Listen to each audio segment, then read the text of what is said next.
You are listening to Crime Unraveled, a Buck Taylor novel by Chuck Morgan. Chapter 19.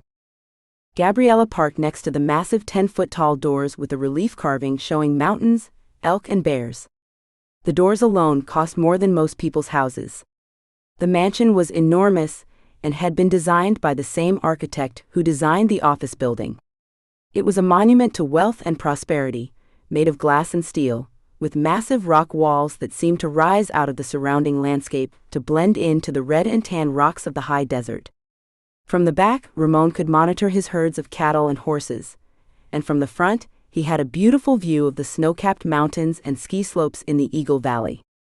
It was lavish, and with the lights on at night, the glow could be seen for miles. She slid out of her Escalade, raced up the stairs, pushed open the doors, and found herself face to face with her younger sister. Tina. She stopped short. "What are you doing here?" she asked, composing herself. "I thought you went back to Denver." "I did, but when the boys heard about the huge landslide, they wanted to come see it. Peter took the day off from work so we could all come, but we couldn't get near it." What a crazy thing to have happened. Two teenage boys ran past the front door on their way to play video games. They yelled as they went by, "Hey, Aunt Gabby." They disappeared down the stairs to the right of the front door that led to the huge media room in the basement. Gabriella yelled back to them, but they were already gone from sight. She looked at Tina. "Where's Ramon?" "In his study with Peter." "Gab, what's up? You look upset. Has something happened? Are you all right?" "I'm fine. There is just some work stuff I need to discuss with Ramon." "Are you staying for dinner?" "Yeah," said Tina. "We thought we would head back in the morning." "That's great. We can talk more later." Gabriella headed for Ramon's study. She stopped at the 8-foot-tall mahogany doors and composed herself. She knocked and pushed open the door without waiting. The room was huge, with incredible views from all sides. The rough-hewn beams and panel walls had a rich honey color, and the pine floors, taken from an old warehouse that used to belong to the family, and the sun setting through the west-facing windows made the room feel warm and cozy. There was a fire burning in the gigantic Rumford fireplace that took up a huge part of the wall, along with the bookshelves that covered the wall to either side. The stone in the fireplace surround taken from the site during the excavation. It was a man's room, from the massive leather couches and chairs to the incredible custom-made brass and glass light fixtures, and Ramon felt right at home in its splendor and opulence. Ramon was standing next to his desk, holding a drink of amber liquid in a cut glass crystal glass. Her brother-in-law Peter was standing next to him looking at the drone footage they had taken from the canyon, now displayed on the big screen television over the fireplace. Peter set his glass on the burled wood desk. "That's incredible. And you never felt a thing from the earthquake?" he asked. He turned as Gabriella entered the room. "Hi Gab," he said. "Ramon was just showing me the drone videos you guys took.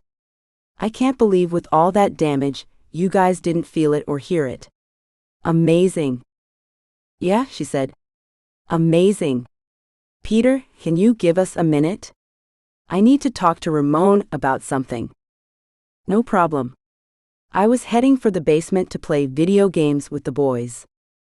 He swallowed the last of his drink and walked past her and out the door. She turned, closed the door, walked to the bar and poured herself a drink. She faced Ramon. "What the fuck have you done?" she asked. Her voice was full of accusation. "What are you talking about?" asked Ramon. "Did you order him to do it?" "Do what?" he asked. "That fucking Dutch. Did you? Did you tell him to kill her?" Ramon set his drink on the desk. "Kill who? Don't act all coy with me. Did you tell him to do it?" "Gabby, what the fuck are you talking about? Kill who?" "Mortensen's wife. Betty Mortensen was found this afternoon, beaten and murdered in her house. I found out from the family that the sheriff was looking for two biker types in a yellow pickup truck and a guy in a black Escalade. What the fuck did you do?" Ramon turned his back to her so he could gather his thoughts. He turned around. "Mortensen didn't show up for work today. I told Dutch to talk to his wife and find out where he was. That's all.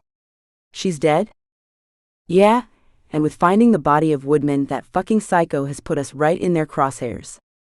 Relax, he said, realizing his mistake as soon as he said it. Relax my ass, you stupid son of a bitch. This could all lead right back to us. Look, Gab. Nobody can prove that we had anything to do with the rock slide. It was an earthquake. The governor held a press conference an hour ago and reiterated that. We are in the clear. You had better fucking hope so. What are you going to do about Dutch? She asked. I'll talk to him. He must have had a good reason to kill her. I'll talk to the sheriff about the investigation into Woodman and Mrs. Mortensen. He won't be able to help you, asshole. CBI is involved, and those people don't give up. Ramon sat in his chair. Fuck. What about Burns? Can we count on him to stay quiet? I'll talk to him. That's great, said Gabriella. But what about those two morons who work for him? Their bright yellow truck was seen in front of the Mortensen house just before she was discovered dead in her kitchen. Ramon took a sip of his drink. I'll deal with them. Gabriella laughed. No, you're gonna get that psycho fuck to do it for you, just like always. Sometimes you are pathetic, Ramon. She finished her drink, put the glass on the desk and walked out of the study, slamming the door behind her. Ramon sat for a moment. Gabriella rarely spoke to him that way, but she was pissed and he was concerned. He would have to deal with Dutch, which might be a problem. They were as close as brothers, but he may have gone too far, and they still hadn't found Mortensen or his laptop. He walked over to the bar and poured himself another drink. He needed to think. Thank you for listening to this chapter of Crime Unraveled, a Buck Taylor novel by Chuck Morgan. You can find the entire crime series as well as other novels by Chuck Morgan at chuckmorganbooks.com or on Amazon.